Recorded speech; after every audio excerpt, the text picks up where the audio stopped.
What's going on, champions? It's Julien Stoutt, licensed personal trainer, licensed PE teacher, world record powerlifter, special education teacher, health teacher, here to take the fear out of fitness. Guys, plane's about to take off, classes in session. One of the things that I want to talk to you about today is it's from a health standpoint. In 1993, my drama teacher decided to create a platform where students will educate other students about HIV and AIDS. And as the inaugural group of kids, we went around all throughout the city educating people about HIV and AIDS. I was one of the first dozen kids to be able to do that.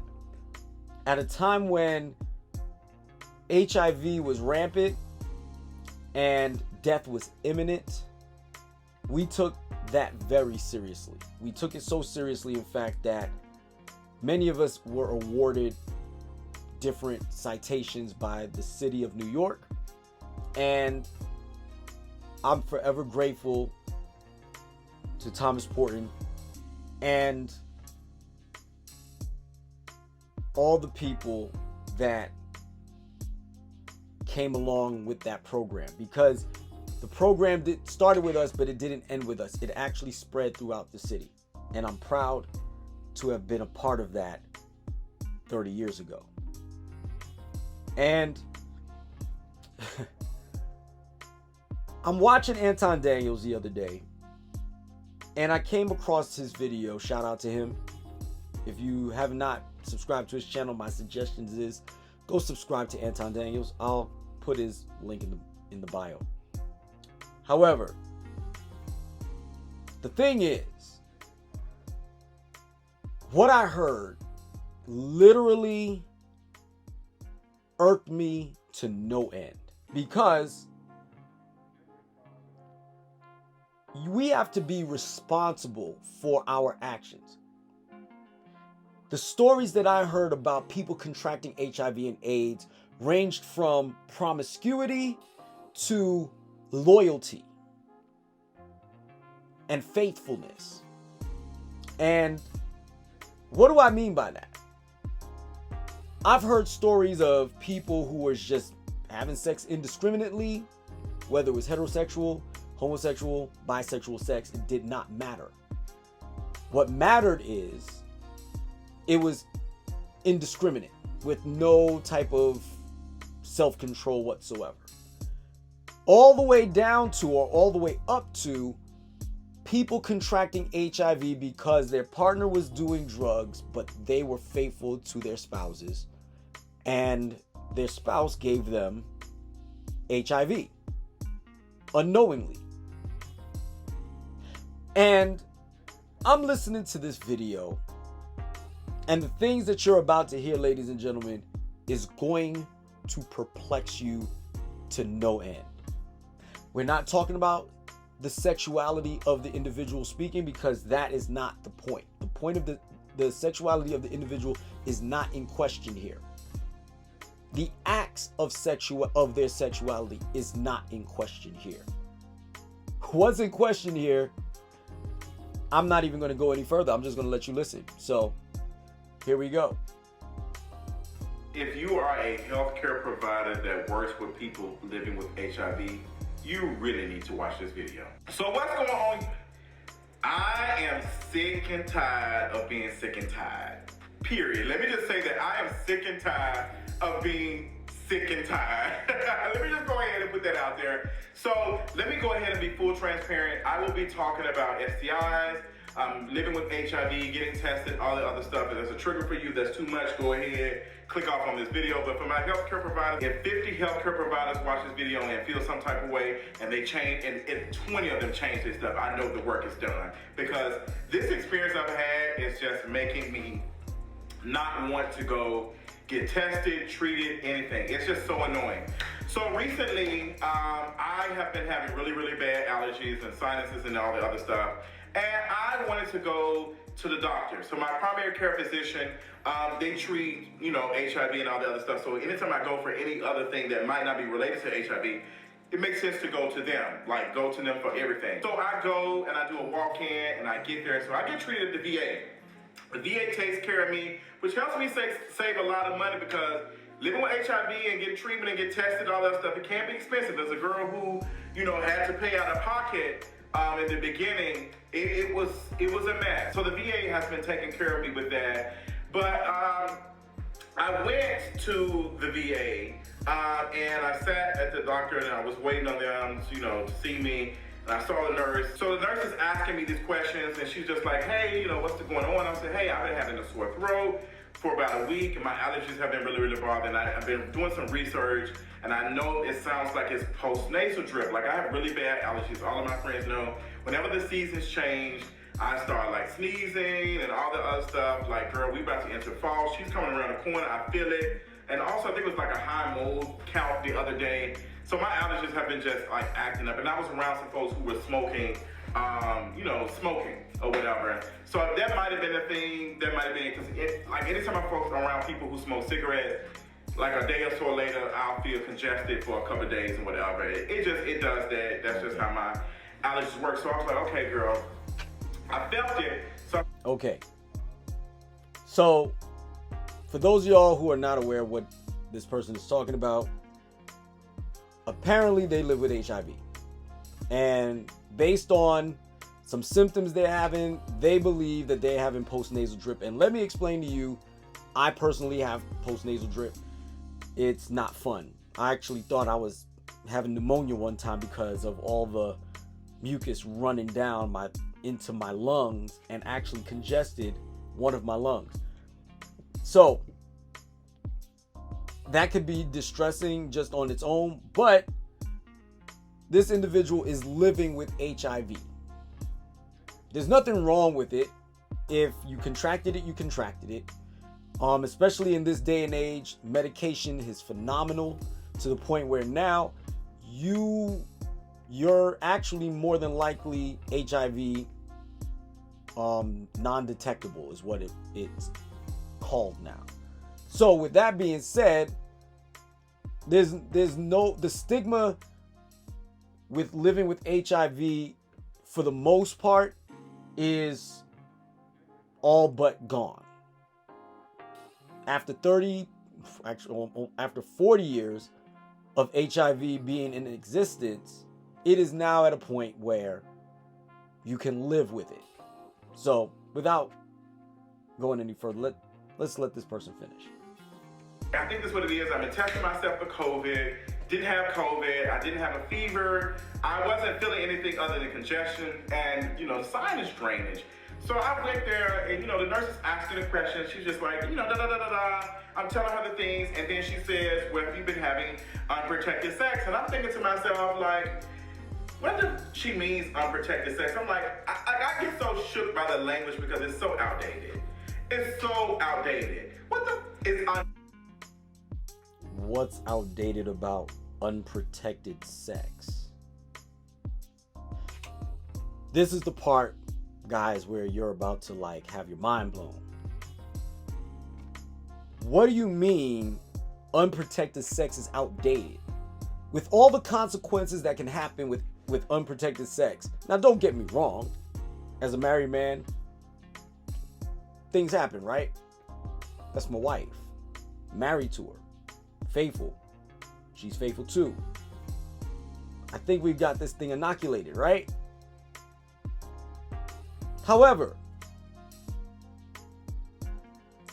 when we get into a position, pun intended, where we now believe that unprotected sex is not, the terminology of unprotected sex is outdated, what do you mean? You can catch an STI at any time. You can catch anything from chlamydia to gonorrhea to genital warts to herpes to HIV to syphilis. I mean, hepatitis, all these things you could catch. You could catch all of these things through sexual activity. And the best thing for you to do is protect yourself. Protect yourself from all known diseases. It's probably why you got HIV in the first place. Being that you're in the military, never mind. You could probably have been on drugs too. But considering the circumstances of what we're talking about here, your irresponsible commentary about unprotected sex, pretty sure, willing to bet, that's how we got here. So we ain't learned from our mistakes. We're going to still hit that brick wall, huh? I digress. Let's go. Protected sex. Let me tell you something. Let me zoom the camera right on in. This is probably going to be zoom in. If I'm sucking 9 times out of 10, there's no condom on it. If I'm eating 9 times out of 10, there's no Delta Dam on it. If I'm getting mine sucked, it ain't gonna have no condom on it. If I'm topping, there ain't gonna probably be no condom. If I'm bottoming, which rarely ever happens, if it does happen, probably not gonna use a condom, and I'm okay with that. I am HIV positive, and I am entitled to condomless sex. Point blank, period. You don't. You're entitled to condomless sex? How are you entitled to it? Please explain. Because let me move on. Let me come out of this real quick. Because what do you mean you're entitled to it? You're not entitled to anything. I'm not as a man who is married to his wife, I'm not entitled to it. Understand? I'm not entitled to it, and I'm married to the same woman I've been with for 23 years. Are you kidding me? If it's an option, but I'm not entitled to it, no more than you're entitled to it. You're not entitled to it. Here you are speaking about fellatio, and so let me ask a question. Suppose there's an abrasion on either of your penises. Suppose there's an abrasion on either of your penises and one of y'all had dental work done. The partner you're with doesn't have HIV, but now, yeah, you might be undetectable, which puts you in a better category, in a lot more safer category. But what if you're not at that moment and you pass it along? Probability is low, but what if you do pass it along? Now what? While you're running your face in okay, all right, while you're doing that, all the fluids that run in and out of there, some of them contains the virus. We're not talking about saliva because we already established that saliva, it takes an immense amount of saliva, if not infinite amounts of saliva, in order to even have enough viral load to be able to infect someone with not through bodily fluids. Blood, semen, vaginal fluids, and breast milk are the primary ways we do this, right? Is the primary ways of contracting HIV. And since Lord knows you're not breastfeeding, you have the other 3. And since you said topping and bottoming, I'm going to guess it's not through vaginal fluids. So, if we're going to go there, you trying to tell me ain't possible that you could give it to somebody else because you're entitled to unprotected sex. Okay.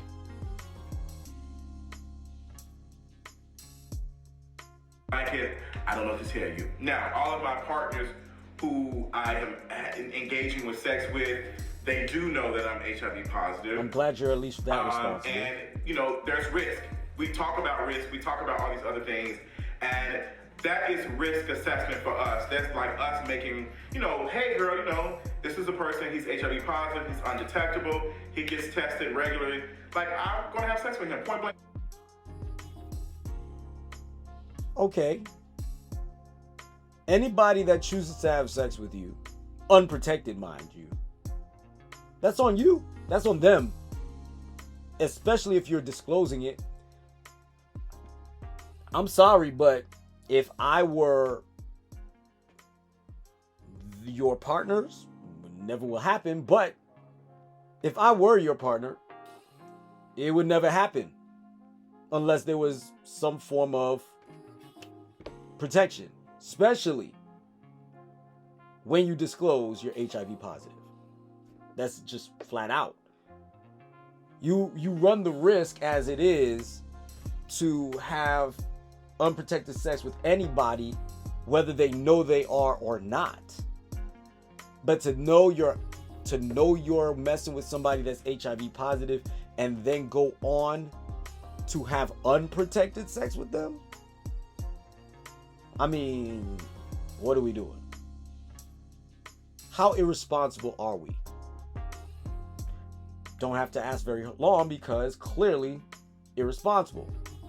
Like literally, like that's what is going on. Like that's the tea. And what gets me is when I'm talking to these, like, what's funny about the VA is the doctors are younger because the doctors are probably straight out of med school trying to get their what's name, you know, trying to get they I don't know what it is. Reputation. I don't know, but I guess they residency or whatever the hell. And the nurses be older. And I went before, and I went like last year and I got tested. And I was talking to the nurse. I'll never forget, she's very sweet, she's very cool, but she's been working there for a minute. And she was just like, yeah, if you undetectable, you should be still using condoms. I'm like, girl, I'm not using no damn condoms. I'm undetectable. What the hell am I using condoms for? And she's like, you're undetectable does not mean you cannot transmit it. It's highly unlikely you'll transmit it, but it doesn't mean you can't transmit it. As a matter of fact, in order for you to have unprotected sex with another individual, that individual has to take a medication to prevent themselves from contracting it. Am I wrong? Did I not do my homework on that? Because you could still give it to them. It's extremely highly unlikely. I'll give you that. But why play Russian roulette with a 100-round barrel with one bullet in it? Why would you want to take that risk? Why would you want to play those games? Why would you want to play stupid games to win stupid prizes? It doesn't make sense to me at all. Why would you want to do that? You should not be. We're not even getting in. Look. I've been told that you're supposed to take her. Like, this is me. I'm being authentic. I'm not using condoms. You want me to lie to you? Do you want me to lie to you? Say, yeah, girl, I'm using condoms every time. You want me to give you the Captain Planet stance? Yes, I use condoms each and every time I engage in sex because I know that I am a ticking time bomb, and I know as me being black and gay that I should be out here doing anything considering I have HIV. Does that make you feel good? Or because you're black and gay, doesn't really matter. None of that matters. But you know that you are a ticking time bomb, that you should be responsible and not put people at risk. There you go, Captain Planet. How about that? Now, glad you're being honest that that's not what you're doing. But where is our level of perspective and our ability to self-reflect on where it is that got us here in the first place. Where's that? Your sexuality has nothing to do with this at all. Because heterosexuals get HIV too. Countless examples. However, what you both have in common is a level of irresponsibility in your discrimination in how we are going to go about connecting intimately with other people. Now, if you are in a committed relationship, doesn't matter whether you're in a committed relationship, whether it's marriage or, a serious living relationship, it doesn't matter. But if you are in a committed relationship and you want to experience the, what's the word I'm looking for? The ability to connect on an intimate level without protection. I just mentioned it earlier. Sure, if that person wants to experience you that way as well, fine. Go get the medication that allows you to protect yourself or protect them from you, even though you are non-detectable. There was your answer. But it doesn't sound like you're in a monogamous relationship. And because you're not in a monogamous relationship, I don't think any of your partners are just running around taking prophylactic medication on happenstance because they're messing with you. One of the things that has been taught to me was one person to one person equals two people. But every person that person has been with is now the same amount of people you've been with too. And if anybody decides to step out of that relationship, you have now introduced all of those people to your partner as well. So while you're running around non-detectable, you are having unprotected sex, which is not an outdated term, now puts other people at risk because the person that you are having unprotected sex with, who is willing to go along with it, may also be having unprotected sex with someone else. Highly likely. And on top of that, they're not taking a prophylactic medication. Chances are. And if they're not taking a prophylactic medication, there's a small, minute chance that you can give them HIV.